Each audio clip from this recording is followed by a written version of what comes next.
Hello friends, hi. அடிக்கிற வெயிலுக்கு தயிர் சாதம் அதிக நேரம் புளிக்காம எப்படி செய்கிறதுன்னு பார்க்கலாம். சூடான சாதம் எடுத்து வச்சுருக்கிறேன். இதை நல்லா கரண்டி வச்சு மசிச்சு விட்டுக்கலாம். இந்த மாதிரி நல்லா மசிச்சுக்கிடணும்.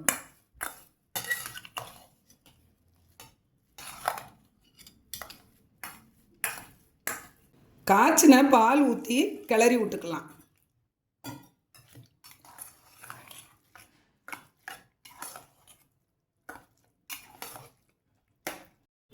பால் ஊற்றி நல்லா கிளறியாச்சு. தயிர் சாதத்துக்கு தாளிக்கிறதுக்கு அடுப்பில் ஒரு வடைச்சட்டி வச்சு எண்ணெய் ஊற்றிக்கலாம். கடலைப்பருப்பு, உளுந்தம்பருப்பு, கடுகு நல்லா பொரிஞ்சிருச்சு. சீரகம் கொஞ்சம் போட்டுக்கலாம். அரை வத்தல் கிள்ளி போட்டுக்கலாம். ஒரு பச்சை மிளகாய் நறுக்குனது போட்டுக்கலாம். பொடியாக நறுக்குன இஞ்சி சேர்த்துக்கலாம். பொடியாக நறுக்குன கருவேப்பிலை சேர்த்துக்கலாம்.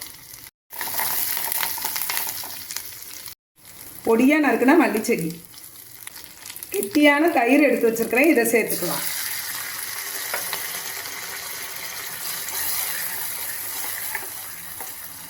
இந்த மாதிரி தாளித்து செஞ்சிங்கன்னா இந்த வெயில் நேரத்துக்கு அதிக நேரம் புளிக்காமல் இருக்கும் தயிர் சாதம். தயிர் ஊற்றின பிறகு அதிக நேரம் அடுப்பில் வச்சுருக்கக்கூடாது. அடுப்பை ஆஃப் பண்ணிடலாம்.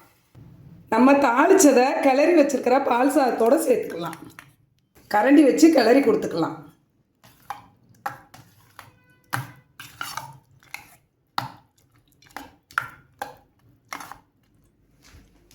வெயில் காலத்தில் ட்ராவல் பண்ணுறப்ப இந்த மாதிரி செஞ்சு எடுத்துகிட்டு போனீங்கன்னா தயிர் சாதம் அதிக நேரம் புளிக்காமல் சாப்பிட நல்ல டேஸ்ட்டாக இருக்கும். சுவையான தயிர் சாதம் ரெடி. Thank you friends.